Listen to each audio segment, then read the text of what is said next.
Gente, vamos então, esse aí nós vamos passar rapidinho, porque como eu disse no início, essa não é uma época muito auspiciosa aí para a teologia e para o conhecimento.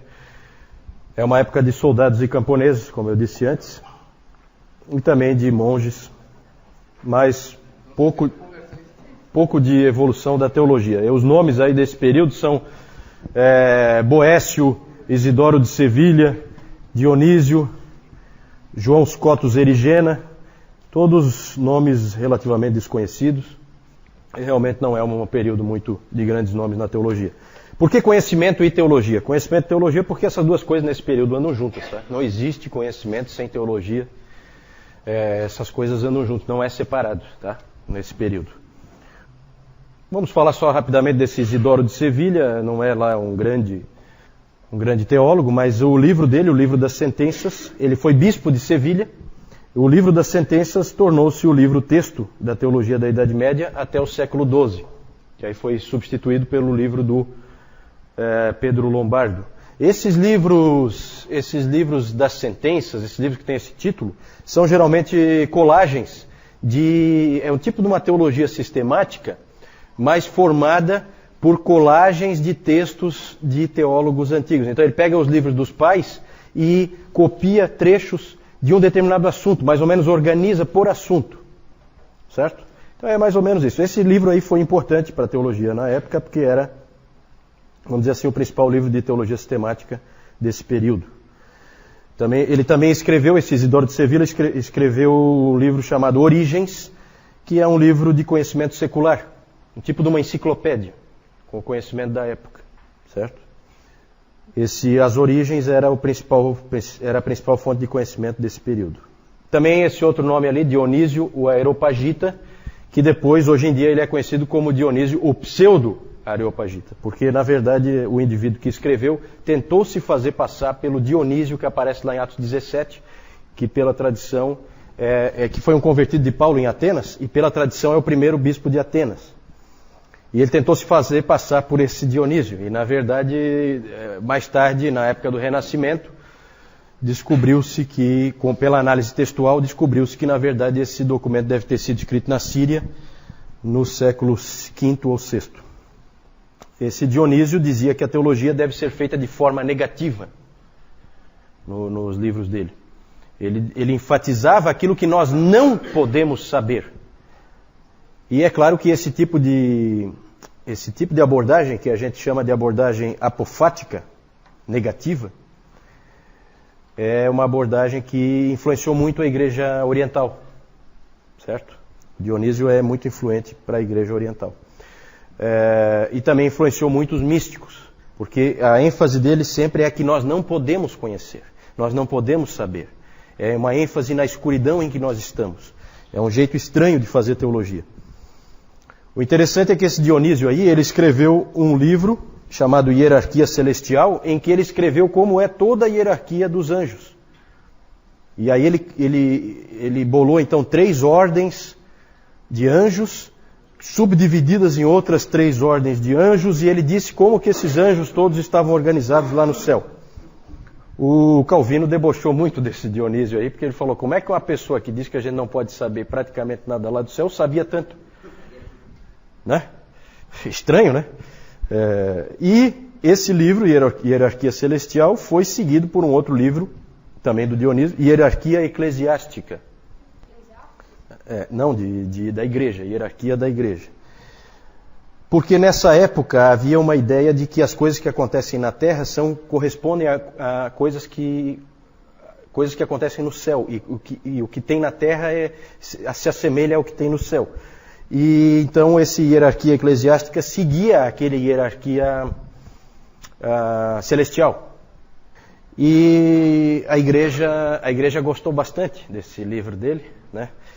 Porque vocês podem imaginar o quanto é interessante para a Igreja Católica Romana uma ênfase em hierarquia, ainda mais dizendo que no céu é assim, para que eles possam daí dizer que na Terra também tem que ser. E então eles receberam bem esse livro. O Calvino debochou desse cara aí, não viu nada de especial nele. Nesse período nós temos alguns importantes movimentos educacionais, centros de conhecimento. Já falamos da Irlanda como um grande centro de conhecimento, com aqueles monges copistas aos montes, estudando muito. E um muito importante é a cidade de Aachen, existe essa cidade até hoje, fica na Alemanha, na fronteira com a França, bem na fronteira com a França, e era a capital do Carlos Magno, a capital do Império Carolíngio. E lá nessa cidade, o Carlos Magno, que não tinha muita instrução, ele não era de maneira nenhuma um intelectual, nem nada disso, mas valorizava muito a educação e o intelecto. Então ele trouxe um sujeito chamado Alcuino, ele trouxe de York, na Inglaterra, um indivíduo muito inteligente, e ele foi o reitor da Aula Palatina. Aula Palatina significa escola do palácio. Então no palácio do Carlos Magno funcionava uma escola, um tipo de uma universidade, vinha gente do mundo inteiro estudar ali, com professores que tinha ali. Os professores sempre são monges, certo? Sempre são clérigos, normalmente monges. Esse aí nós vamos ver bem rapidinho esse ponto aí do conhecimento de teologia, porque realmente não tem muito o que dizer. Mas é interessante para nós alguns debates teológicos que aconteceram, principalmente mais para o final desse período de 500 anos que a gente está vendo agora. O primeiro é o debate sobre a ceia do Senhor. Foi um debate entre dois monges de Corbe. Corbe era um dos centros de conhecimento do Carlos Magno, que o Carlos Magno tinha estabelecido, certo? Era comum os centros de conhecimento serem sempre vinculados a mosteiros. Então já é junto ali, você tem o mosteiro, os monges, os melhores monges são os professores, eles ensinam os outros monges e ensinam também estudantes, certo? É o princípio das universidades, certo? Ainda não são universidades, mas está começando. Sempre primeiro nos mosteiros e depois nas catedrais. E também no palácio, no caso do Carlos Magno. Lá em Corbe, nesse mosteiro, na França, houve esse debate entre dois monges. Radberto, e o nome de um era Radberto e do outro era Ratramno. Acho que não tem ninguém com esse nome aí, não, né?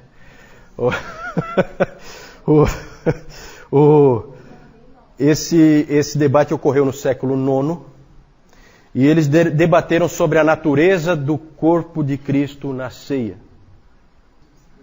Exatamente. O que Jesus Cristo quis dizer quando ele falou, este é o meu corpo? O que ele quis dizer com isso? Isso aí vai ser sempre um grande problema, tá? Os problemas teológicos causados por isso aí já começa aqui e vai aparecer de novo lá na época da Reforma, inclusive dividindo a igreja protestante por causa desse debate.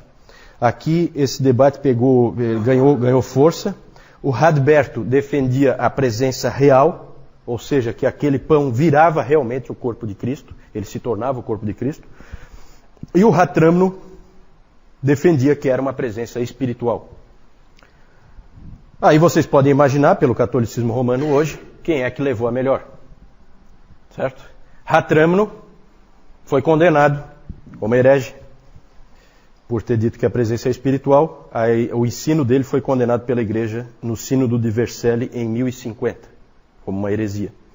E no Concílio de Latrão, que esse Concílio de Latrão é importantíssimo para o catolicismo romano, várias coisas foram definidas ali.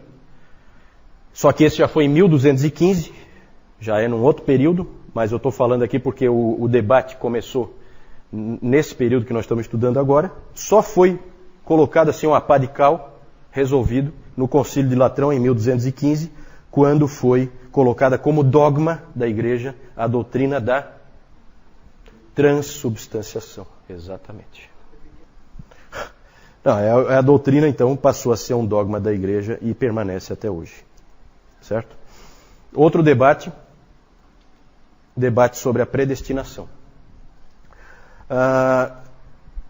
Nós falamos de Agostinho, e nós vimos que o Concílio de Orange, em 529, tinha definido um agostinianismo moderado, um semi-agostinianismo, que se diz, que não declara a graça irresistível, mas estabelece a necessidade da graça preveniente. Então Deus não pode converter sem que o homem concorde, vamos dizer assim, Mas o homem também não pode se converter a si mesmo se Deus não conferir-lhe graça antes. É uma posição meio estranha, né? Não faz muito sentido, mas é a posição que o Concílio de Orange definiu.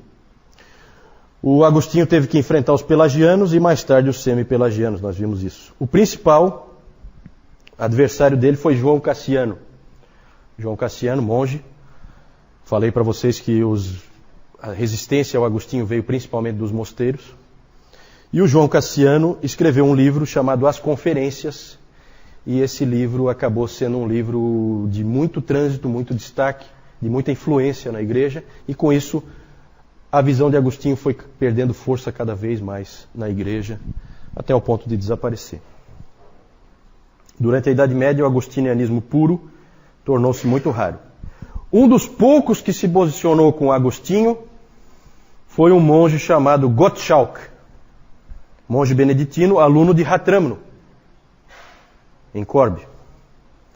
Gottschalk, só para vocês terem uma ideia do que esses caras escreveram, Gottschalk escreveu assim: Deus, antes da criação do mundo, predestinou definitivamente todos os seus eleitos para a vida eterna e todos os reprovados que serão condenados à morte eterna por causa de suas más obras no dia do julgamento, de acordo com sua justiça e com o que eles merecem. Então aí aparece o quê? Dupla predestinação. Já aparece aí nesse período indivíduos ensinando dupla predestinação. Floros de Lyon, é outro intelectual erudito desse tempo, ele apoiou Gottschalk e escreveu assim: nenhum dos eleitos pode morrer por causa da dureza e impenitência de seus corações. Nenhum dos reprovados pode ser salvo. Também ele defendeu a mesma doutrina que o Gottschalk defendia.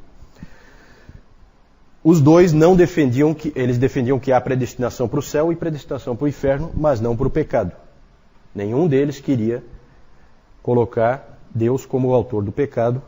Nenhum deles foi longe a esse ponto. Mas a gente vê aí, nesse período, já aparecendo dupla predestinação, graça irresistível, expiação limitada. Tudo isso já estava presente nos escritos desses teólogos da Idade Média, certo? É claro que para a igreja isso aí era uma bomba. E o ensino deles foi rapidamente condenado. O Gottschalk foi expulso da ordem, foi torturado, açoitado e jogado para apodrecer na prisão. Passou os últimos 20 anos dele de vida na prisão. Na verdade, a luta entre o agostinianismo e o pelagianismo é recorrente na história da igreja. Ela sempre aparece de novo. E o professor Calhoun diz que o pelagianismo é a heresia persistente na história da igreja. É a que nunca morre. Está sempre presente, sempre aparece de novo. Certo? João. Naquela primeira figura ali embaixo, nós vemos ali um monge ensinando lá as crianças. Era uma aula realmente, os monges estavam dando aulas. Aqui, nós vemos aqui os monges, eles trabalhando na agricultura, eles plantavam aquilo que iam comer e muitas vezes eles também ajudavam os mais pobres com aquilo que eles faziam. Aqui, tá. É aquela parte ali onde ele está fazendo a distribuição para os pobres. E aqui nós vemos os monges fazendo cópias, os copistas. Isso aqui a gente vê muito, quem assistiu aquele filme ou leu o livro O Nome da Rosa, de Humberto Eco, a gente vê muito essa parte aqui dos copistas ali. Eles passavam dias e dias em cima daquelas escrivaninhas ali, fazendo cópias das escrituras. Aqui só eu quis colocar ali Isso aqui, olha só, gente, que interessante. Ali que o João mostrou, né? Ali pela roupa dá para ver que é um monge dominicano. Depois nós vamos falar deles, ó. E as crianças aprendendo com eles. Né? Isso é típico, tá? Isso é típico nos mosteiros, é que se aprendia o conhecimento, tá? E lá os monges beneditinos trabalhando lá em cima, naquela ideia do Benedito, lembram? Da regra de que você ora, estuda e trabalha. Teologia e conhecimento em geral. Essas coisas andam juntas, né? A teologia e o conhecimento, eles andam sempre juntos. Tanto que os monges, eles sabem as duas coisas. Nós vimos ali o Isidoro de Sevilha. Ele escreve um livro de teologia sistemática e uma enciclopédia. É a mesma pessoa que conhece as coisas seculares e as coisas da teologia. São as mesmas pessoas, são os monges.